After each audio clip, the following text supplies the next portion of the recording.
Barashada animationska waa qaybta ugu muhiimsan ee video editing-ka. Bal maanta waxaan baran doonaa qaabka loo sameeyo animationka noocan ah.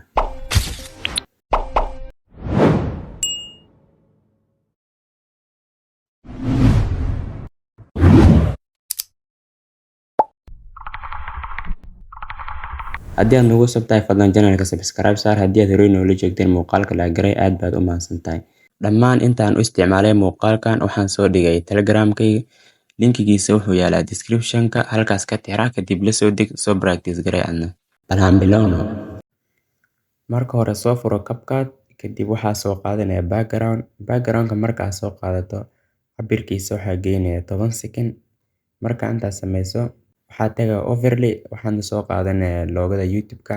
Markaa soo qaadato loogada YouTube-ka, waxaa tagay qaybta qoran remove background.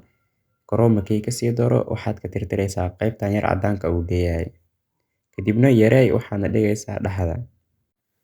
Marka xoogaa ka soo tag meeshan, markaad halkaan qaybta dambe gadaal xoogaa ka soo dur. Marka qaybtan jar oo gadaal ah, markaad jarto, waxaad tagaysaa qaybta qoranta animation. Kadibna qaybtan yar aad jartay waxaad ku daraysaa animation-kan zoom in. Overlay tag, waxaa soo qaadanaya icon-kan. Markaad icon-ka soo qaadato, waxaad dhigaysaa center-ka. Loogada YouTube-kan waxaad ku aadinaysaa dhexdiisa. Icon-kan cabirkiisa ku aadi qaybtan. Marka intaad sameyso, waxaad tagaysaa qaybta qoran tahay mask. Kadibna waxaa sii dooranaya horizontal.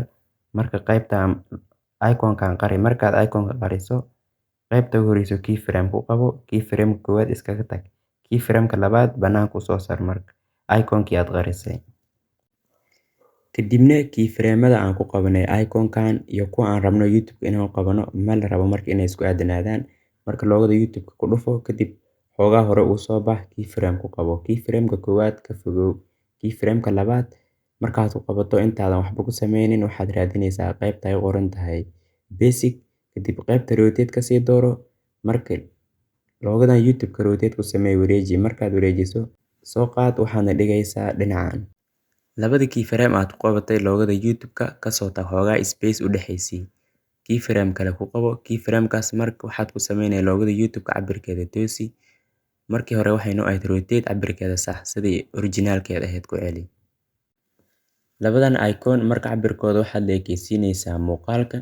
Marka intaas sameyso, waxaad tagaysaa qaybta overlay. Kadibna waxaad soo qaadanaysaa loogada TikTok-ga iyo Telegram-ka. Markaad soo qaadato, waxaad tagaysaa qaybta qoran tahay remove background. Marka labadooda background-nada ay dhinacyada ka leeyihiin ka tirtir.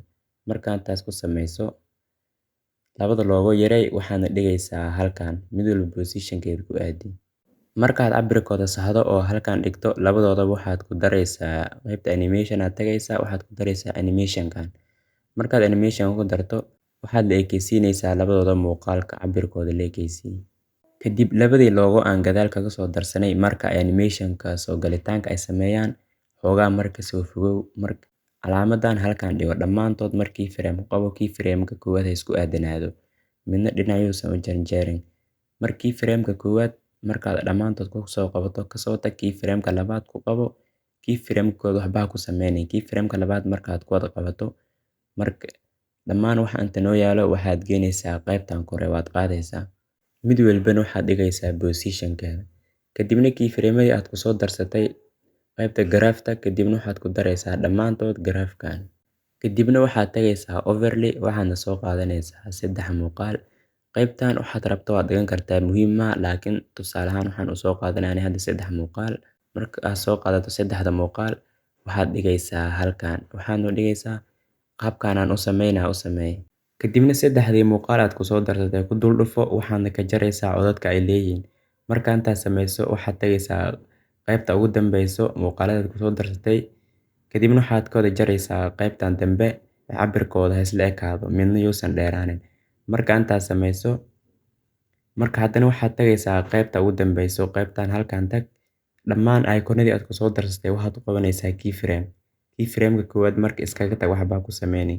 Keyframe-ka labaad marka laga reebo loogada YouTube-ka dhammaantood waxaad isku keenaysaa center-ka dhexdaan isu keen. Markaad dhammaantood dhexda aad iskugu keento, cabirkooda yareey. Waxaa la rabaa inaysan soo muuqanin. Marka cabirkooda zaid u yareey. Saa u jeedid weli way ay soo muuqdaan. Marka si aan u qarino, waxaad tagaysaa qaybta ay qoran tahay basic. kadib qaybtan kasii dooro calaamadan waxaad gelinaysaa marka minus dhammaantood kuwada aadi calaamadan minus geey si ay u wada qarsamaan.